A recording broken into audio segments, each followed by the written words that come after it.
کتنی چیزوں پر زکوٰۃ ہے؟ 2 چیزوں پر، ٹھیک ہے۔ اچھا اس کو تھوڑا آسان کرتے ہیں، اگر ہم یہ کہیں کہ زکوٰۃ صرف 4 چیزوں پر ہے تو اس کو یاد رکھنا آسان ہوگا۔ سونا، چاندی، کرنسی چاہے کسی بھی ملک کی ہو، اور چوتھی چیز ہے مال تجارت، ٹھیک ہے۔ جانوروں کی زکوٰۃ کو ہم نے مائنس کر دیا تھا، اگر آپ نے پچھلا جمعے کا بیان سنا ہے تو ٹھیک ہے، وہ الگ چیز ہے، وہ ہمارے عام طور پر نہیں پایا جاتا، بلکہ غالباً کہیں بھی نہیں پایا جاتا۔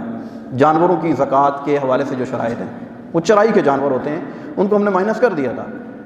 زمین کی زکوٰۃ، زمین کی پیداوار پر جو زکوٰۃ ہوتی ہے اسے عشر کہتے ہیں، اس کو بھی ہم نے موضوع بحث نہیں بنایا تھا، ٹھیک ہو گیا۔ باقی صرف 4 چیزوں پر زکوٰۃ ہے۔ وہ کون کون سی چیزیں ہیں؟ سونا، چاندی، کرنسی روپے پیسے، اور چوتھی چیز ہے مال تجارت۔ اس کے علاوہ اور کسی بھی چیز پر زکوٰۃ نہیں ہے۔ اگر یہ چیز سمجھ میں آ جائے، یہ بڑی سمجھنے والی چیز ہے، تو ہمارے بہت سارے سوالات کے جوابات ہمیں مل جائیں گے۔ اب ہم مختلف چیزوں کے اوپر غور کرتے ہیں۔ آپ تصور میں دیکھیں کہ آپ کے پاس کیا کیا چیزیں ہیں، ٹھیک ہے۔ جب کہ اب صاحب نصاب ہو گئے ہیں، اس کو ہم نے بیان کر دیا تھا کہ صاحب نصاب ہو گیا، اس پر زکوٰۃ فرض ہو گئی۔ جو صاحب نصاب نہیں، اس پر زکوٰۃ فرض نہیں ہے، ٹھیک ہے۔ جس کے اوپر زکوٰۃ فرض ہے، اب وہ یہ دیکھے کہ میں نے زکوٰۃ کن کن چیزوں پر دینی ہے۔ تو اب وہ دیکھیں کہ سونا، ایک پیپر لیں اور اس کے اوپر آپ لکھیں، حساب اس کا اس طرح کریں۔ سب سے پہلے لکھیں سونا، ٹھیک ہے۔ اس کے آگے لکھیں کتنی مقدار میں ہے، 1 تولے ہے، 2 تولے ہے، 4 تولے ہے، کتنا سونا ہے، ٹھیک ہے۔ اس کے بعد لکھیں چاندی، چاندی کتنی ہے، عام طور پر کم ہوتی ہے، نہیں ہوتی لوگوں کے پاس، اگر ہے تو لکھیں کتنی۔ اس کے بعد لکھیں کرنسی، کرنسی سے مراد آپ کے پاس بینک بیلنس کتنا ہے، آپ کے پاس موجود ہے کیش کی صورت میں یا بینک کے اندر آپ کا اکاؤنٹ میں، آپ کے اکاؤنٹ میں پیسے رکھے ہیں، تو وہ آپ لکھیں کتنے ہیں۔ اور چوتھے نمبر پر آپ نے لکھنا ہے مال تجارت۔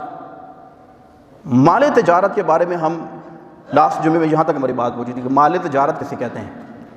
مال تجارت اسے کہتے ہیں کہ جو خالصتاً بیچنے کی نیت سے کوئی چیز آپ نے لی ہو، اور وہ نیت پورا سال برقرار ہو، اور اب آپ کے زکوٰۃ دینے کا ٹائم آ گیا ہے، تو وہ چیز جو آپ نے لی ہے وہ کچھ بھی ہو سکتا ہے، جس کی خرید و فروخت جائز ہے، وہ چیز آپ نے بیچ کر نفع کمانے کی نیت سے خریدی ہے، وہ چیز، اس کو زکوٰۃ کے اندر شامل کریں گے۔ اب اس کی 2-3 مثالیں میں آپ کی خدمت پیش کرتا ہوں۔ جیسے مثال کے طور پر ایک بندے کے گھر میں 4 گاڑیاں کھڑی ہوئی ہیں، کتنی؟ 4 گاڑیاں کھڑی ہوئی ہیں، ان میں سے ایک استعمال کرتا ہے، 3 گاڑیاں استعمال نہیں کرتا ہے، ٹھیک ہے۔ لیکن اس نے اس نیت سے لی ہے کہ کبھی بھی استعمال ہو جائیں گی، ورنہ کھڑی رہیں گی، میرے بچوں کے کام آ جائیں گی، تو ان کو بیچنے کا ارادہ نہیں ہے۔ یا یہ نیت ہے کہ چلو میں رکھ لیتا ہوں، استعمال بھی کرتا رہوں گا، کبھی کوئی اچھا گاہک لگا تو بھیج دوں گا۔ تو یہ ڈبل نیت اگر شامل ہو جائے تو بھی یہ مال تجارت نہیں ہے۔ اب میں آپ سے پوچھتا ہوں کہ ان 4 گاڑیوں میں سے کس کس گاڑی پر زکوٰۃ ہے؟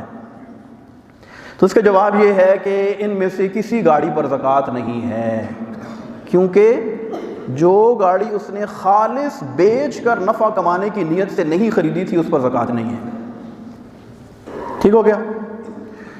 اسی طرح اگر کسی نے ایک پلاٹ لیا، خریدتے ہوئے نیت یہ تھی کہ میں اس کو خالصتاً بیچ کر نفع ہی کماؤں گا، لیکن اس کے بعد وہ پسند آ گیا، اس نے کہا نہیں بیچوں گا، پڑا رہے، اب یہ نیت بدل گئی ہے، اس پر بھی زکوٰۃ نہیں ہے۔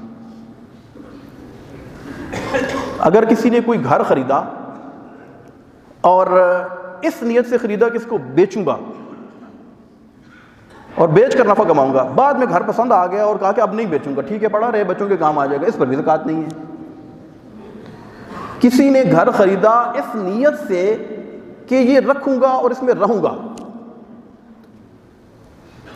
گھر خریدنے کے بعد 1 مہینہ 2 مہینے 6 مہینے اس میں رہیں، بچوں کو پسند نہیں آیا، کہا کہ یہ کہاں پر ہم آ کے ادھر چاروں طرف بندے کوئی بھی نہیں ہے، کوئی جان پہچان نہیں ہے، تو ادھر تو ہمارا رہنے کو دل ہی نہیں کرتا، دل ہی نہیں لگ رہا، تو اب آپ کی نیت خالص یہ ہوگی کہ اب میں اس مکان کو کیا کروں گا، بیچوں گا،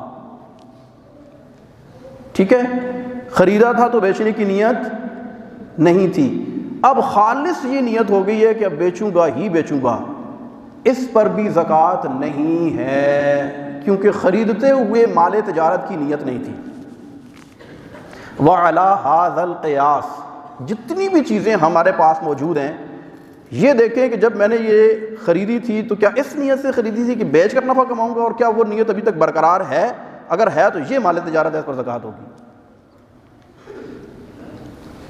فیکٹری کی مثال ہم نے دی تھی، فیکٹری کے اندر مشینیں، جیسے میرے ایک دوست ہیں، ان کی ٹیشو کی فیکٹری ہے، ٹھیک ہے، اس فیکٹری میں مشینیں بھی لگی ہوئی ہیں، را مٹیریل بھی آتا ہے، اب اس کو پروسیس کر کے وہ آگے پھر پیکنگ کر کے تو آگے سیل کرتے ہیں۔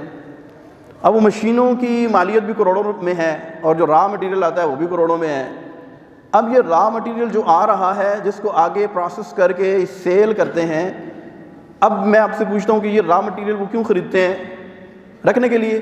نہیں نا، اس نیت سے کہ اس کو آگے بیچیں گے۔ اس را مٹیریل کا حساب زکوٰۃ میں لگایا جائے گا۔ اچھا، جو مشینری ہے اگرچہ کروڑوں روپے کی ہے، لیکن اس کی خرید و فروخت سے کی نیت سے انہوں نے نہیں لیے یہ، بلکہ وہ مشینری تو وہاں کام کر رہی ہے، اگرچہ اس کی مالیت بہت زیادہ ہے، لیکن اس مشینری کی قیمت پر زکوٰۃ نہیں ہے۔ اسی طرح ایک بندے کے پاس 10 مکان ہیں، سارے رینٹ پہ لگے ہوئے ہیں۔ اب اس کا کام یہ ہے کہ وہ پلازا لیتا ہے، رینٹ پہ لگا دیتا ہے، مکان لیتا ہے، رینٹ پہ لگا دیتا ہے۔ اچھا، اگرچہ اس میں نیت یہ ہو کہ کبھی اچھا گاہک ملا تو اس کو بیچ دوں گا، ورنہ یہ رینٹ پہ لگا رہے گا اور اس کی کمائی کھاؤں گا، اس پر بھی زکوٰۃ نہیں ہے، کیونکہ خالصتاً بیچ کر نفع کمانے کی نیت سے جو چیز خریدی جائے یہ مال تجارت ہے، اس بات کو ذہن میں رکھیے گا۔ اب کسی کے پاس اگر بہت بڑا پلازا ہے، رینٹ پہ لگا ہوا ہے، اس پلازے کی قیمت پر زکوٰۃ نہیں ہے۔ ہاں، اس پر جو آمدنی آتی ہے سال میں جب اس نے زکوٰۃ دینی ہے، تو جیسا کہ شروع میں نے عرض کیا کہ اس کا حساب جو لگائیں گے، سونا لکھیں گے، چاندی لکھیں گے، کرنسی جب لکھیں گے، تو جتنی آمدنی بینک بیلنس اس کے پاس ہے، چاہے وہ پلازے کے کرائے کی صورت میں آئی ہے یا کسی اور سورس آف انکم سے اس کے پاس آئی ہے، وہ سارا پیسہ اس کے اندر کاؤنٹ ہوگا، اس کے اندر جمع ہوگا۔ اب وہ دیکھیں گے کہ اس کے پر زکوٰۃ ادا کرنی ہے۔